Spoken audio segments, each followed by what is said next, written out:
1835 से पहले की बात करें तो हरियाणा जो राज्य है वो आज का हरियाणा मध्य प्रदेश का भाग था। कौन सी राज्य का भाग था? मध्य प्रदेश राज्य का एक हिस्सा था।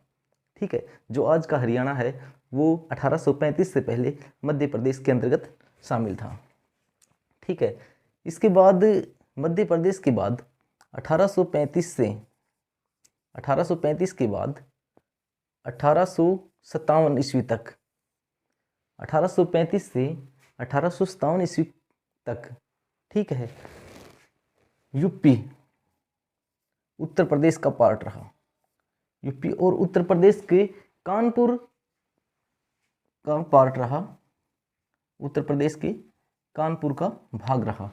ठीक है, अब इसके बाद क्या होता है, जब 1857 की लड़ाई होती है तो उसमें हरियाणा वासियों ने, कुछ तहसीलें थी हरियाणा वासियों की, कुछ राजा थे जिन्होंने अंग्रेजों का साथ दिया था, और इसी के कारण अंग्रेजों ने 1857 के बाद 1858 ईस्वी में हरियाणा का जो क्षेत्र था, जो यूपी वाला कानपुर का क्षेत्र था, जिसे आज हम हरियाणा कहते हैं, उस क्षेत्र को पंजाब के अंतर्गत शामिल कर दिया गया। किसके अंतर्गत शामिल कर दिया? पंजाब के अंतर्गत इसको शामिल कर दिया गया। ठीक है, इसके बाद क्या होता है, पंजाब में शामिल होने के बाद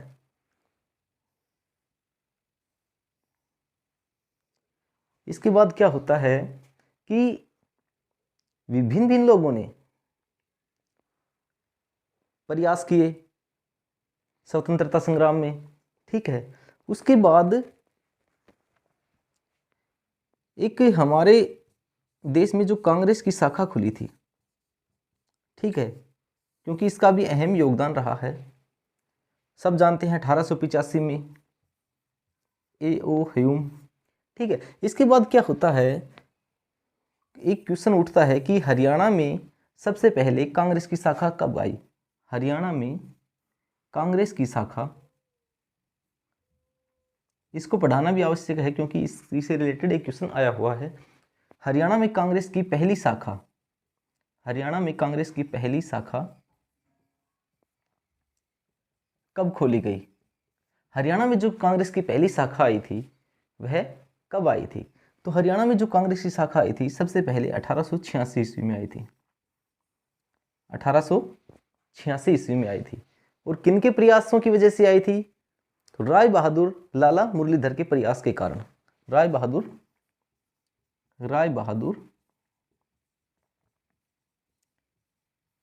लाला मुरलीधर, राय बहादुर लाला मुरलीधर के प्रयास की वजह से हरियाणा में जो कांग्रेस की शाखा पहली बार आई थी वह 1886 ईस्वी में आई थी। ठीक है, इसके बाद क्या होता है, कांग्रेस की जो शाखाएं संपूर्ण हरियाणा के क्षेत्र में फैल गई, वो 1907 तक संपूर्ण हरियाणा के अंदर कांग्रेस की शाखाएं खुल गई। ठीक है, तो इसका भी अहम योगदान रहा है। ठीक है, हरियाणा को हरियाणा बनाने में। इसके बाद भिन्न लोगों के द्वारा प्रयास किए गए कि हरियाणा को है ना दिल्ली में शामिल किया जाए। किस में शामिल किया जाए? दिल्ली में शामिल किया जाए। हरियाणा को दिल्ली में शामिल किया जाए। तो हरियाणा को दिल्ली में शामिल करने की मांग पीरजादा मोहम्मद हुसैन समिति या स्वागत समिति जिसे कहते हैं, ठीक है, जिसके अध्यक्ष पीरजादा मोहम्मद हुसैन थे।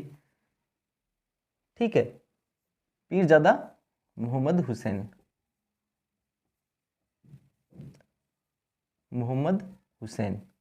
पीरजादा मोहम्मद हुसैन स्वागत समिति के अध्यक्ष थे। और ये जो दिल्ली में मिलाने की मांग की गई थी, यह सबसे पहले हरियाणा को दिल्ली में मिलाने की जो मांग की गई थी वह 1926 ईस्वी में हरियाणा को दिल्ली में मिलाने की मांग की गई थी। ठीक है, दिल्ली अधिवेशन हुआ था उस वक्त, तो हरियाणा को दिल्ली में मिलाने की मांग की गई थी। इसके बाद क्या होता है, फिर से इस मामला तूल पकड़ता है, जोर पकड़ता है, और 1928 ईस्वी में एक खुला सम्मेलन हुआ दिल्ली में। उसमें भी इस मांग को दोबारा दोहराया गया कि हरियाणा को दिल्ली में शामिल किया जाए। ठीक है, फिर एक तीसरी कमेटी हुई 1932 ईस्वी में, एक सम्मेलन हुआ 1932 में। फिर इस बात को दोहराया गया कि हरियाणा को दिल्ली में शामिल किया जाए। ठीक है, ये क्वेश्चन आता है कि सबसे पहले हरियाणा को दिल्ली में मिलाने की मांग किस समिति ने की थी और कब की थी? तो पीरजादा मोहम्मद हुसैन जो थे, स्वागत समिति ने की थी। इसके अध्यक्ष पीरजादा मोहम्मद हुसैन थे और इसको दूसरा पीरजादा मोहम्मद हुसैन समिति भी कहा जाता है, जो कि 1926 ईस्वी में सबसे पहले हरियाणा को दिल्ली में मिलाने की मांग की गई थी। दूसरी बार जो मांग की गई वो 1928 में की गई और तीसरी बार 1932 ईस्वी में इसको दिल्ली में मिलाने की मांग की गई थी। ठीक है, तो ये जो हमने अभी तक पढ़ा है 1835 ईस्वी में मध्य प्रदेश का पार्ट रहा, 1835 से 57 तक यूपी कानपुर का पार्ट रहा, फिर पंजाब के अंतर्गत शामिल किया गया। इसके बाद कांग्रेस की शाखाएं हरियाणा में आई। 1907 तक संपूर्ण हरियाणा के अंदर कांग्रेस की शाखाएं फैल चुकी थी। ठीक है, इसके बाद क्या होता है, कुछ कमेटियां बनती हैं। इसके बाद 1947 के बाद भारत आज़ाद हो जाता है और हरियाणा का जो क्षेत्र था उसको पंजाब के अंतर्गत रखा जाता है। ठीक है, इसके बाद क्या होता है कि जो हरियाणा और पंजाब, जो संयुक्त हरियाणा और पंजाब है, इसको संयुक्त पंजाब यानी कि इसको एक मुख्यमंत्री मिलता है और जो प्रथम मुख्यमंत्री होता है संयुक्त हरियाणा और पंजाब का, यानी कि पंजाब का प्रथम मुख्यमंत्री जो होता है गोपीचंद भार्गव। कौन होता है? पंजाब का जो मुख्यमंत्री होता है गोपीचंद भार्गव। गोपीचंद भार्गव। यह क्वेश्चन आया हुआ है कि पंजाब का प्रथम मुख्यमंत्री कौन बना था? तो गोपीचंद भार्गव जी पंजाब के प्रथम मुख्यमंत्री बनते हैं। ठीक है, और दूसरी बात दोस्तों ये है कि जो ये गोपीचंद भार्गव जी सीएम बनते हैं, चीफ मिनिस्टर बनते हैं, ये इलेक्टेड ना होके सेलेक्टेड होते हैं, यानी कि इनको मनोनीत किया जाता है पंजाब के मुख्यमंत्री के रूप में। ठीक है, इसके बाद क्या होता है, जो दूसरा मुख्यमंत्री आता है भीमसेन सच्चर जी। ठीक है, तो दूसरे मुख्यमंत्री जो बने हैं भीमसेन सच्चर। दूसरे मुख्यमंत्री कौन बने? भीमसेन सच्चर। ठीक है, तो इनके सामने प्रॉब्लम आती है कि हरियाणा और पंजाब को भाषा को लेकर के, भाषा को आधार मानते हुए प्रॉब्लम फेस करनी पड़ती है। ठीक है, तो ये इस प्रॉब्लम को सोल्व करने के लिए एक कमेटी का गठन करते हैं, जिस कमेटी को कहते हैं भीमसेन सच्चर कमेटी। भीमसेन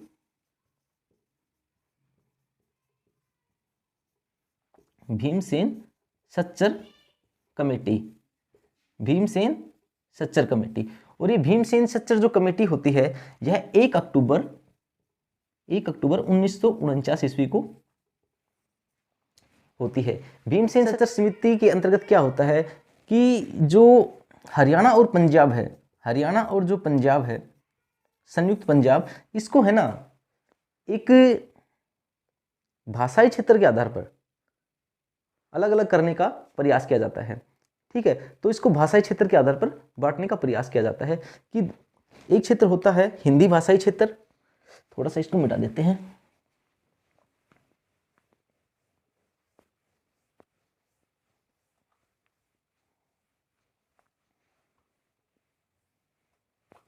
एक जो क्षेत्र होता है वह हिंदी भाषाई क्षेत्र होता है, ठीक है, और जो दूसरा होता है वह पंजाबी भाषाई क्षेत्र होता है। ठीक है, ये है संयुक्त पंजाब। तो भीमसेन सच्चर जी के सामने प्रॉब्लम होती है ये भाषा को लेकर के, लेकिन इसका समाधान करने के लिए ये करते हैं कि इस क्षेत्र पंजाब को 2 भाषाई क्षेत्रों में बांटने का प्रयास करते हैं, पंजाबी भाषाई क्षेत्र और हिंदी भाषाई क्षेत्र। ठीक है, लेकिन जो हिंदी भाषाई क्षेत्र वाले लोग थे, जो हिंदी को जानने वाले लोग थे, ठीक है, उनके सामने एक दूसरी प्रॉब्लम ये होती है कि जो उस वक्त संयुक्त पंजाब की सेकंड लैंग्वेज जो बनाई जाती है, दूसरी जो भाषा बनाई जाती है, जिसको अनिवार्य किया जाता है कि फर्स्ट भाषा तो होगी पंजाबी पंजाब क्षेत्र में, ठीक है, और सेकंड जो होगी वो हिंदी होगी,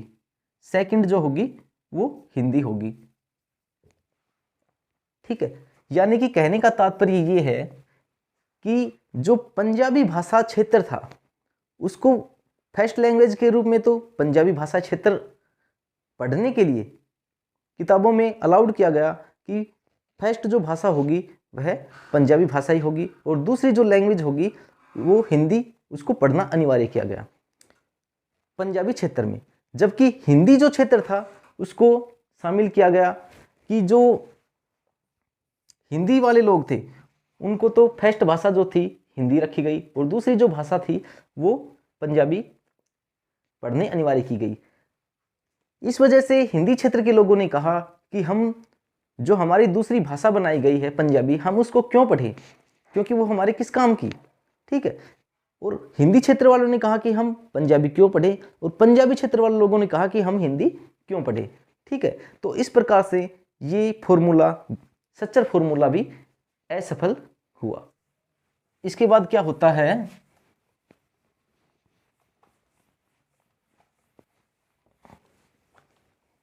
सच्चर फार्मूला असफल होने के बाद भारत सरकार ने, गवर्नमेंट ऑफ इंडिया ने, भारत सरकार ने एक फॉर्मूला लागू किया गया। भारत सरकार ने एक भाषा विवाद को समाप्त करने के लिए, भाषाई विवाद को समाप्त करने के लिए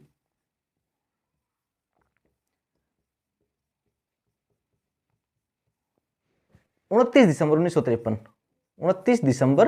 1953 ईस्वी को एक नई कमेटी का गठन करती है जिसका नाम होता है फजल अली आयोग, ठीक है। एक आयोग का गठन करती है फजल अली आयोग 29 दिसंबर 1953 को फजल अली आयोग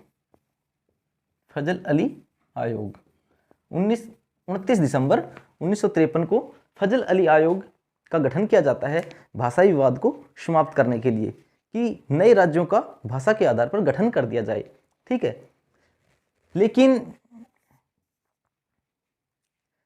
इसके बाद देखो, ये आयोग जानता था कि हरियाणा और पंजाब के क्षेत्र को लेकर के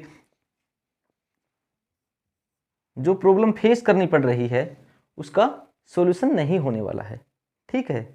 क्योंकि ये आयोग जानता था, इसलिए ये आयोग जो सबसे पहले आया था रोहतक में आया था। सबसे पहले फजल अली आयोग जो आया वह कहाँ पर आया, सबसे पहले हरियाणा के अंदर। सबसे पहले फजल अली आयोग कहाँ पर आया, रोहतक में आया। और दोस्तों ये क्वेश्चन आया हुआ है कि हरियाणा में सबसे पहले फजल अली आयोग कहाँ पर आया, तो हरियाणा में सबसे पहले फजल अली जो आयोग आया था वह रोहतक में आया था, ठीक है। कब आया था, 1955 में आया था। 53 में इसका गठन होता है और 1955 ईस्वी में यह आयोग रोहतक में आता है, ठीक है। इसके बाद फजल अली आयोग ने अपनी रिपोर्ट सौंपी। फजल अली आयोग ने रिपोर्ट सौंपी। फजल अली आयोग ने जो रिपोर्ट सौंपी वो 1956 ईस्वी को सौंपी, ठीक है। जो फजल अली आयोग ने अपनी रिपोर्ट 1956 में सौंपी उसमें भी हरियाणा और पंजाब का जो क्षेत्र था उसको ज्यों का त्यों रखा गया, ठीक है। इस प्रकार ये आयोग भी हरियाणा और पंजाब के क्षेत्र को लेकर के असफल रहा। कि सर्वप्रथम हरियाणा की मांग कब उठी, तो यह मांग जो उठी वह 1956 में उठी थी, 1956 में उठी थी। कब उठी थी, 1956 में। किसके शासनकाल में उठी थी, प्रताप सिंह कैरो के शासनकाल में। देखिए दोस्तों,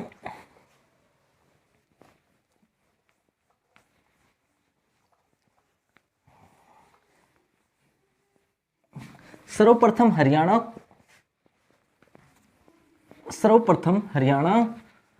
की जो मांग उठी थी, सर्वप्रथम हरियाणा की मांग 1956 ईस्वी 1956 में उठी थी। किसके शासनकाल में उठी थी, प्रताप सिंह कैरो के शासनकाल में। प्रताप सिंह कैरो के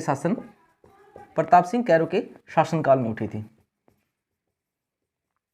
ठीक है। इसमें क्या होता है कि प्रताप सिंह कैरो क्या करता है, इसको दो क्षेत्रों में बांट देता है। एक तो जो दो क्षेत्रों में बांटता है इसको क्षेत्रीय फार्मूला कहा जाता है? क्षेत्रीय फॉर्मूला। 2 क्षेत्रों में बांटने, क्षेत्रीय फॉर्मूला, ठीक है। 1900 यानी कि हरियाणा में क्षेत्रीय फार्मूला सर्वप्रथम कब लागू हुआ? तो 1956 ईस्वी में लागू हुआ था। किसके शासनकाल में हुआ था? प्रताप सिंह कैरो के शासनकाल में हुआ था, ठीक है।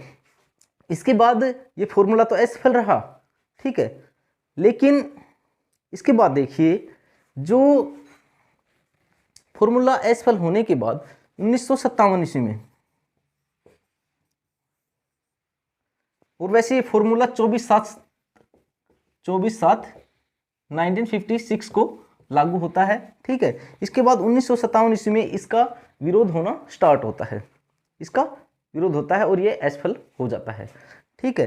तो पंजाबी क्षेत्र में, पंजाबी क्षेत्र के लोग इस फॉर्मूले का विरोध करते हैं और इसको असफल करवा देते हैं। इसके बाद क्या है? इसके बाद है पंजाबी सूबे की मांग, ठीक है। पंजाबी क्षेत्र असफल रहा, हिंदी क्षेत्र पंजाबी क्षेत्र असफल रहा, क्षेत्रीय फॉर्मूला असफल रहा। इसके बाद लोग मांग करते हैं कि पंजाबी सूबे। तो प्रश्न ये भी उठता है कि सर्वप्रथम पंजाबी सूबे की मांग किसने की थी? सर्वप्रथम पंजाबी सूबे, सर्वप्रथम पंजाबी सूबे, पंजाबी सूबे की मांग, सर्वप्रथम पंजाबी सूबे की जो मांग की थी वह मास्टर ताराचंद ने की थी। किसने की थी? मास्टर ताराचंद ने। सर्वप्रथम जो पंजाबी सूबे की मांग की थी वो मास्टर ताराचंद ने की थी, ठीक है। इसके बाद पंजाबी प्रांत की बात करते हैं दोस्तों। 1965 में मास्टर फतेह सिंह आमरण अनशन स्टार्ट कर देता है, ठीक है। इसके बाद क्या होता है? सरकार को झुकना पड़ता है और इसके बाद एक कमेटी बनाई जाती है,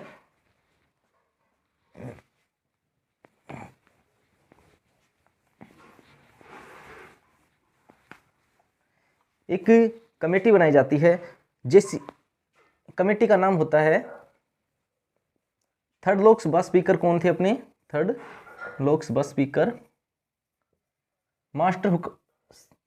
थर्ड लोकसभा स्पीकर कौन थे अपने? सरदार हुकम सिंह, सरदार हुकम सिंह। तो सरदार हुकम सिंह की समिति बनाई जाती है, ठीक है। तीसरे लोकसभा स्पीकर जो थे हमारे सरदार हुकम सिंह, उसकी अनुशंसा पर एक समिति बनाई जाती है और समिति में 3 सदस्य होते हैं। कौन कौन से सदस्य होते हैं? समिति का अध्यक्ष जो होता है, समिति का जो अध्यक्ष होता है वह जेसी साहा होता है, जेसी साहा। जबकि दूसरा जो सदस्य होता है वो एम फिलिप होता है, एम फिलिप होता है। और तीसरा जो सदस्य होता है वो एस दत्त होता है।